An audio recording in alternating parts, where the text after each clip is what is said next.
अभी तो सिर्फ ये वो बच्चे थे जिनको ऐसा लगता था कि उनकी कॉपी गलत चेक की गई है, कुछ ना कुछ गड़बड़ी है, तो वो अप्लाई करने जा रहे थे।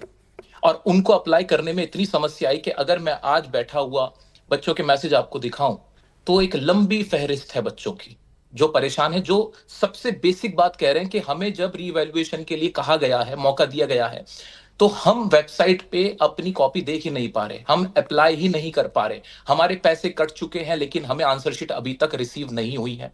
सबसे बेसिक प्रॉब्लम तो यही है। मैं आपके सामने एक बच्चे की चैट रखना चाहूंगा, जी। क्योंकि जिसमें वो बच्चा कह रहा है कि उसके साथ क्या हुआ है। आप खुद पढ़ के देखिए क्या कह रहा है बच्चा। हम्म। बच्चा आप कह रहा है कि प्लीज रीड कर दें जी। बच्चा कह रहा है कि only first page is mine sir, ये शीट मेरी है ही नहीं। बच्चा ये बात कह रहा है इस वक्त कि ये शीट मेरी है ही नहीं।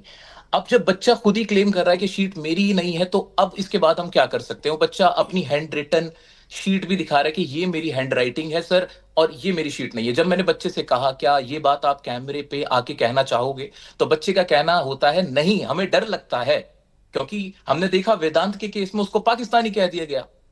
अगर बच्चे हम्म। को कोई समस्या है तो क्या उसे पाकिस्तानी कह देंगे? वरिष्ठ लोग, पत्रकार लोग इस तरह की बात कर देंगे तो बच्चा कहां जाएगा? हम पढ़ने वाले, पढ़ाने वाले लोग हैं, हमें किसी से मतलब नहीं है। बच्चे को, उसके अभिभावक को किसी से मतलब नहीं है कि सरकार में कौन है, शिक्षा मंत्री कौन नहीं है, नहीं, देखिए कौन इसलिए बड़ी प्रमुख है, किस पद जिम्मेदारी के से। साथ कश्यप जी मैंने ये मैटर इसलिए उठाया है, और मैं जानती हूँ सरकार के लिए थोड़ा असहज होने वाला समय आ चुका है इस मुद्दे पर, लेकिन जो बात जरूरी है, छात्रों से जुड़ी हुई है, जेन वी से जुड़ी हुई है, वो बात कहनी जरूरी है। अभिनय शर्मा जी भी हमारे साथ जुड़ गए हैं। बहुत स्वागत सर आपका भी। और आप तो विफल ब्लोवर हैं जेईई एग्जामिनेशंस में भी, जो फॉल्ट लाइन से उस पर आप लगातार इंडिकेट करते रहे हैं।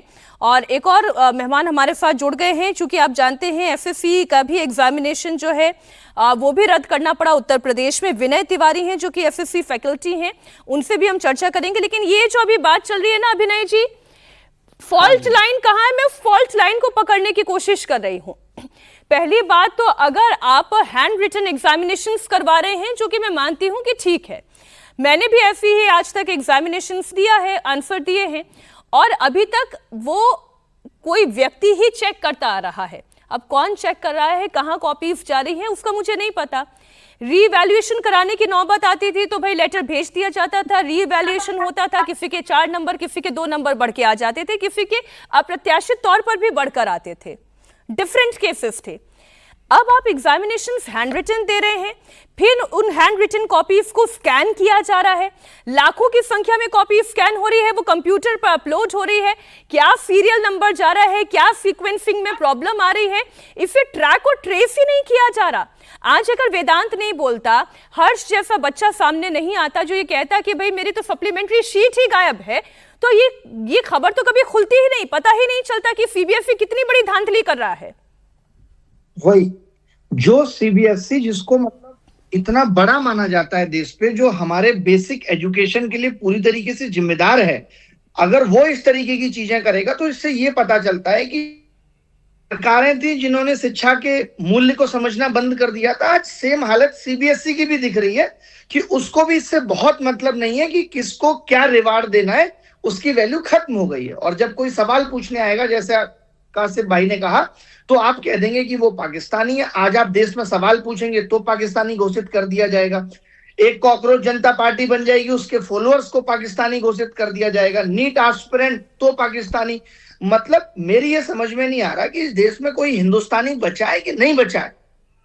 और मैं तो, आप मीनाक्षी बहुत बहुत शुक्रिया आपका कि आप इस चीज पे आवाज उठा रही हैं, इस एजुकेशन सिस्टम में जो खामियां है उस पर आवाज उठा रही हैं।